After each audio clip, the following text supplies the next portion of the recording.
Assalamualaikum warahmatullahi wabarakatuh. Waalaikumsalam. Bismillahirrahmanirrahim. Alhamdulillahirabbil alamin. Allahumma shalli wa sallim ala sayyidina Muhammad miftahi babi rahmatillah adada ma fi ilmillah salatan wa salaman daimaini bidawami mulkillah wa ala alihi wa sahbihi wa man wala. Allahumma bil Qur'an wa man anzalta alaihi al-Qur'an wa syahri Ramadan alladhi unzila fihi al-Qur'an salli wa sallim ala sayyidina Muhammad wa ala alihi wa sahbihi wa ahli mawaddatihi wa qurbihi wa alaina ma'ahum wa fihim wa farrij quruba ummatihi wa fa'il balaya anhum wa tubina wa bihim fima tajri bihi al-maqadir ya latif ya khabir. Amma ba'd. Hadratil muhtaramin yang saya hormati, para habaib, para alim ulama, para kiai, tokoh agama, tokoh masyarakat, wabil khusus jajaran takmir pengurus Masjid Sabilal Muttaqin serta segenap jamaah muslimin muslimat, hadirin hadirat rahimakumullah. Alhamdulillah, syukur kepada Allah Subhanahu wa taala, malam hari ini kita masih berkumpul di satu majelis yang mulia. Mudah-mudahan Allah berikan istiqamah kepada kita semua sehingga mengisi malam-malam bulan Ramadan ini dengan berbagai macam kegiatan yang insyaallah mendatangkan ridha dari Allah Subhanahu wa taala. Al-Imam Abdul Wahab Asy'arani, beliau menerangkan, menjelaskan daripada akhlak perilaku orang-orang saleh sebelum kita, para salaf kita itu, yaitu mulazamatul kitab was sunnah. Mereka itu selalu melazimi Al-Quran dan melazimi hadis Nabi Muhammad sallallahu alaihi wasallam. Pelaziman mereka ini, cara mereka melazimi Al-Quran dan hadis itu diibaratkan kadilli lisahis, seperti bayangan untuk satu benda. Artinya satu benda itu dimanapun dia berada, pasti bayangan itu mengikuti dia. Maka mereka para salaf ini, dimanapun juga, kapanpun juga, yang menjadi dasar landasan mereka dalam kehidupan adalah Al-Quran dan juga hadis Nabi Muhammad Sallallahu Alaihi Wasallam. Sehingga mereka itu dikatakan gak duduk berada di depan untuk menyampaikan tausiah, untuk menyampaikan ilmu, kecuali betul-betul sudah mendalami, memahami daripada ilmu-ilmu syariat yang suci. Mereka telah betul-betul mempelajari dari berbagai macam adillah, dalil daripada semua madhab, baik itu dalil-dalil yang kuat, pendapat-pendapat yang kuat, atau bahkan sampai dengan pendapat-pendapat yang lemah. Sehingga kalau mereka itu duduk berada di depan menyampaikan ilmu, jika ada orang yang gak terima mau mendebat, orang-orang tersebut tidak akan mampu bisa untuk mengalahkan mereka, karena ilmu yang mereka miliki adalah sangat luar biasa. Diceritakan Sayyidul Talibah Al-Imam Junaid bin Muhammad Al-Baghdadi. Al-Imam Junaid bin Muhammad Al-Baghdadi, beliau mengatakan, kitab kita ini, yaitu Al-Quran, adalah pemimpin daripada para kitab dan yang paling lengkap. Dan syariat kita, yaitu syariat yang paling jelas dan juga syariat yang paling detail. Thariqah kita ini, yaitu thariqah daripada ahlu tasawuf, itu berlandaskan kepada Al-Quran dan juga berlandaskan kepada hadis Rasul Sallallahu Alaihi Wasallam. Maka itu dikatakan, barang siapa yang tidak membaca Al-Quran, nggak memahami, nggak mengerti Al-Quran, begitu juga tidak membaca hadis, tidak mengerti hadis, tidak memahami hadis, maka tidak layak untuk diikuti, gak sah untuk menjadi panutan. Beliau Al-Imam Junaid bin Muhammad ini bukan merupakan satu kesombongan ya, tapi ini dikatakan adalah fakhr. Ini adalah kebanggaan. Ini adalah bukan dikatakan ini kibir sombong, tapi ini namanya adalah tabajuh. Ya, ini adalah tabajuh, kebanggaan. Kayak Nabi mengatakan, ana sayyidu waladi Adam wala fakhr. Aku ini adalah pemimpin daripada turunannya Adam. Apakah Nabi mengatakan itu sombong? Bukan. Itu namanya tabajuh. Itu namanya fakhr. Itu namanya fakhr. Al-Imam Junaid ini mengatakan apa? Ini bukan beliau sombong, tapi ini beliau nyampaikan sebagai fakhr. Beliau katakan, tidaklah ada ilmu yang turun dari langit. Artinya tidak ada ilmu yang diberikan, diturunkan oleh Allah, yang mana ilmu itu memang misalnya bukan khusus untuk para nabi dan rasul, diberikan kepada manusia secara umum. Saya ikut mendapatkan bagian daripada ilmu tersebut. Kalau memang ilmu itu hanya Allah berikan kepada nabi, Allah itu hanya berikan kepada Rasul, ya saya nggak dapat bagian dari situ, nggak apa-apa, bahwa memang khusus Nabi dan Rasul. Tapi kalau misalnya ilmu itu Allah berikan kepada manusia, saya pasti ikut dapat bagian daripada ilmu tersebut. Ini sebetulnya menunjukkan keluasan ilmu daripada Al-Imam Junaid bin Muhammad Al-Baghdadi. Dalam satu makalah beliau mengatakan, beliau menyampaikan, seandainya kalian melihat ada orang itu bisa terbang di udara, kalau kalian melihat ada orang terbang di udara atau jalan di atas air, kita nganggap sakti. Kita nganggap hebat, bisa mumbul, hebat, sakti, bisa jalan di atas air. Imam Junaid mengatakan, kalau kamu melihat orang bisa terbang di udara, jangan langsung kamu ikut kepada dia. Jangan langsung ikut kepada dia, tapi lihat bagaimana dia dengan perintah Allah dan bagaimana dengan larangannya Allah. Kalau memang dia betul-betul orang yang menjalankan, melaksanakan syariat, melaksanakan perintah-perintah Allah, dia meninggalkan, menjauhi larangan Allah, ikuti dia. Pantas kamu jadikan imam, pantas untuk kamu jadikan panutan. Tapi kalau dia tidak menjalankan perintah-perintah Allah, atau bahkan dia teledor mungkin dengan larangan-larangan Allah, masih melanggar larangan-larangan Allah, walaupun bisa terbang, jangan diikuti. Ya, jangan diikuti. Ada sebuah kisah diceritakan. Ada sebuah kisah diceritakan, ada di negeri Hadramut, di kota Kufah, Al-Habib Abdul Qadir bin Muhammad Al-Habsyi. Beliau Al-Habib Abdul Qadir bin Muhammad Al-Habsyi ini orang yang betul-betul artinya melakukan mujahadah riyadhun nafs. Di antaranya itu dikatakan mujahadah beliau itu 20 tahun nggak pernah minum air sama sekali.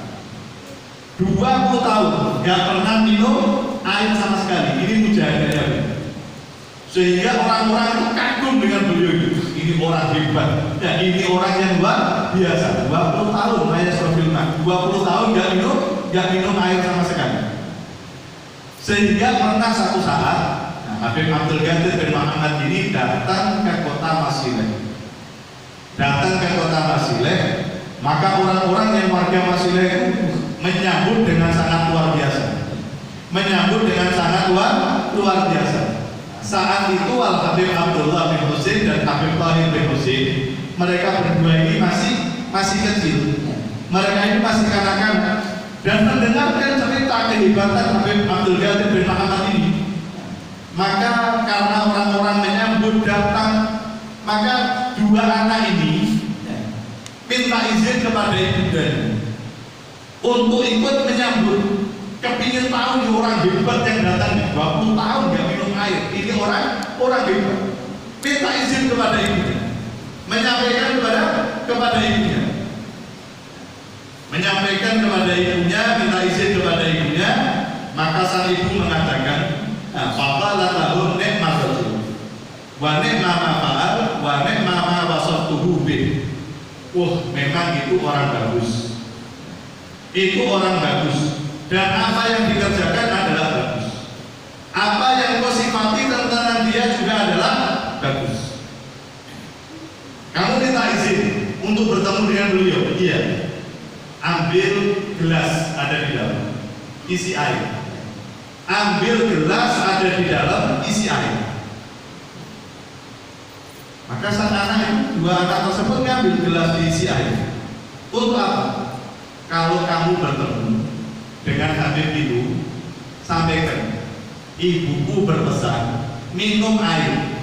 Dulu Rasulullah juga minum air. Minumlah air, Rasulullah juga minum air. Orang hebat itu bukan gara-gara dia minum air, tapi orang hebat itu bagaimana dia dengan perintah Allah, bagaimana dengan larangan Allah. 20 tahun apakah dia tidak mengerjakan maksiat? 20 tahun apakah dia tidak mengerjakan perkara-perkara yang makruh? Sampaikan pesan itu. Dua anak ini yang takut. Masa disuruh kayak begini, ini kan kurang ajar ya. Ya kalau bahasa Madura ini cangkolan. Ini kurang ajar kalau seperti begini. Bagaimana? Maka sang ibu mengatakan, kalau kamu kepingin kebaikan, kepingin berkah, ikuti apa kata ibu. Berangkat, temui dan sampaikan pesan ibu ini. Akhirnya dua anak yang masih kecil tadi datang dan menemui Habib Abdul Qadir tersebut, menyampaikan pesan ibunya. Ini ibuku pesan dibawakan air. Kamu disuruh minum air sebagaimana dulu kakekmu Rasulullah juga minum air. Orang hebat itu bukan gara-gara gak minum air, tapi orang hebat itu bagaimana dia dengan perintah Allah dan juga dengan larangan Allah. Mendengar itu dari anak yang masih kecil, maka Habib Ahmad mengatakan, yang dikatakan ibumu benar. Yang dikatakan ibumu benar, yang dikatakan ibumu adalah benar. Mana air tersebut langsung diminum oleh Habib Muhammad bin Abdul Qadir. Jadi ukuran orang itu hebat adalah bagaimana dia dengan perintah-perintah Allah, bagaimana dia dengan larangan-larangan Allah. Dan kita ini selama bulan Ramadan sekarang ini, 1 bulan ini kita dapat kemuliaan. 1 bulan ini kita dapat pelatihan bagaimana kita menjalankan perintah-perintah Allah, baik itu yang wajib ataupun yang sunnah, dan bagaimana kita dengan larangan-larangan Allah kita dilatih untuk menghindari maksiat, untuk menghindari perbuatan dosa selama bulan Ramadan ini. Yang mudah-mudahan Allah berikan kekuatan kepada kita semuanya, sehingga kita menjadi orang yang berhasil sukses dalam menjalani ibadah pada bulan Ramadan ini. Karena itulah ukuran orang dikatakan menjadi orang yang hebat. Bagaimana dia dengan perintah-perintah Allah dan bagaimana dia juga dengan larangan-larangan Allah Subhanahu wa Ta'ala. Kemudian beliau di sini Al-Imam Abdul Wahab Asy'arani menceritakan. Al-Imam Abdul Wahab Asy'arani beliau menceritakan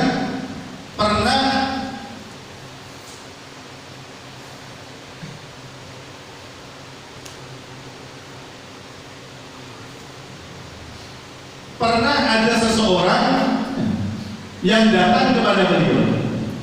Pernah ada seseorang yang datang kepada beliau dengan model seperti model para ulama ini. Model pakaiannya, gayanya adalah model daripada para ulama, dan berbicaranya itu dengan pembicaraan yang sangat tinggi sekali, dan juga banyak orang-orang yang ikut kepada dia. Akan tetapi di sini disayangkan ternyata cuma sibuk dalam urusan duniawi saja. Ternyata mundar-mandir ke sana kemari hanya cuma untuk cari dunia. Maka ketika orang itu datang kepada Al-Imam Abdul Wahab Asy'arani, tinggal beberapa hari kepada beliau, oleh Imam Abdul Wahab Asy'arani dihormati oleh Imam Abdul Wahab Asy'arani. Tinggal beberapa hari di rumah Imam Abdul Wahab Asy'arani, dihormati sampai satu saat ketika ada kesempatan untuk duduk ngobrol, maka Imam Abdul Wahab Asy'arani menyampaikan kepada orang tersebut, ya fulan, akhirni an syurutil wudu wassalat.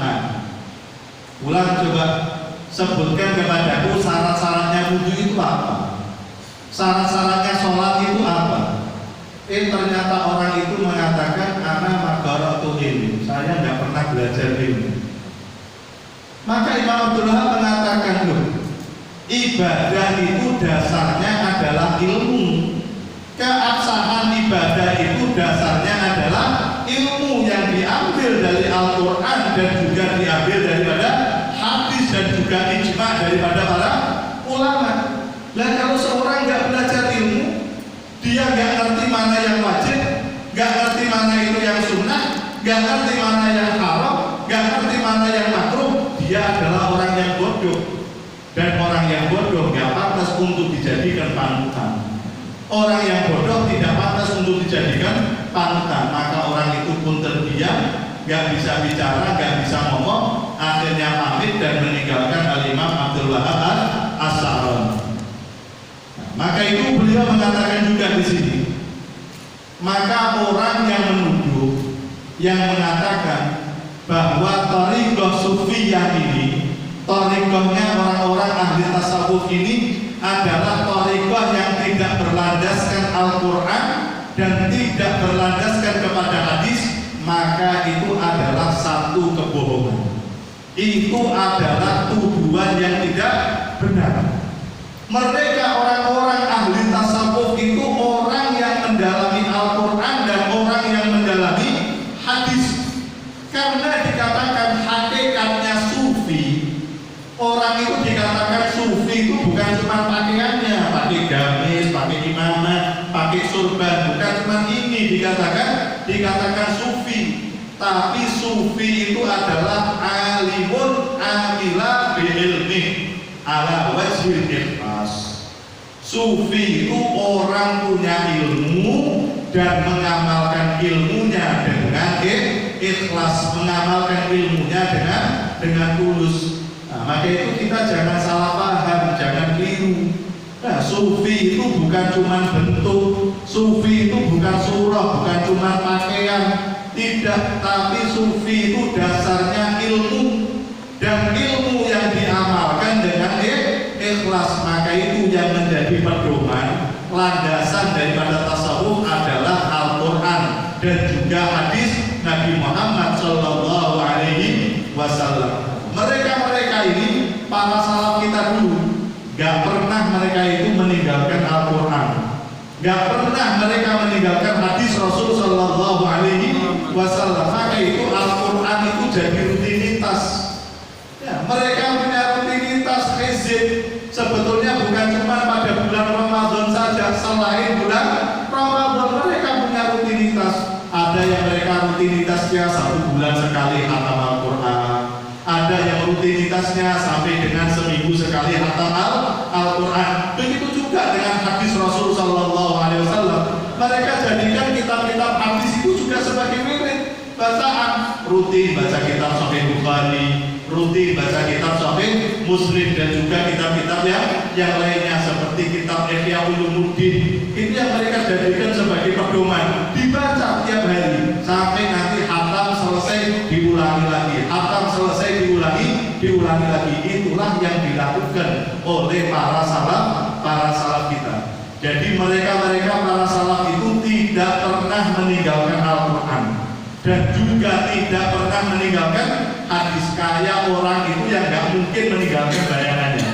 Dimanapun dia berada, bayangan pasti akan terus bersama dengan dia. Para salaf juga seperti itu. Dimanapun mereka berada, kapanpun mereka berada, Al-Quran dan hadis selalu melekat ada di dalam diri mereka. Mudah-mudahan Allah jadikan kita bisa meneladani mereka para salaf.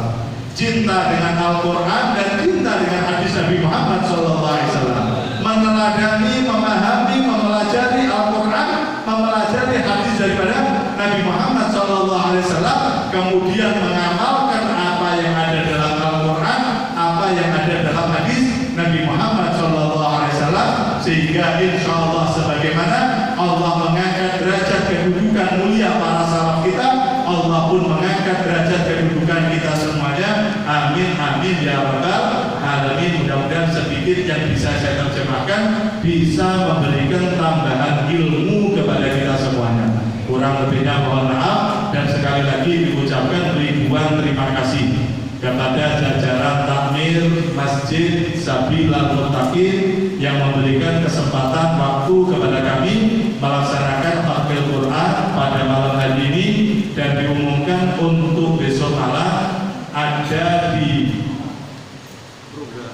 Yayasan Syekh Abdul Qadir Jailani, ada di Perunggahan, ada di Perunggahan Kecamatan Semanding, di Pendopo lain, di Perunggahan Pendopo, ya Perunggahan Pendopo Lama, Rumah Sakit Medika Mulia itu terus ke selatan. Nanti setelah itu belok ke kanan, ya belok ke kanan. Juga yang sudah menerima di situ ada Google Map-nya, tinggal klik, insya Allah ketemu. Mari kita sama-sama mensyiarkan malam-malam bulan Ramadan ini dengan kegiatan tahfidz Quran, dengan kegiatan ilmu, dengan kegiatan silaturahmi ini. Mudah-mudahan Allah ridho kepada kita semuanya. Amin ya rabbal alamin. Dan acara akan kita tutup dengan doa bersama ada di halaman masjid.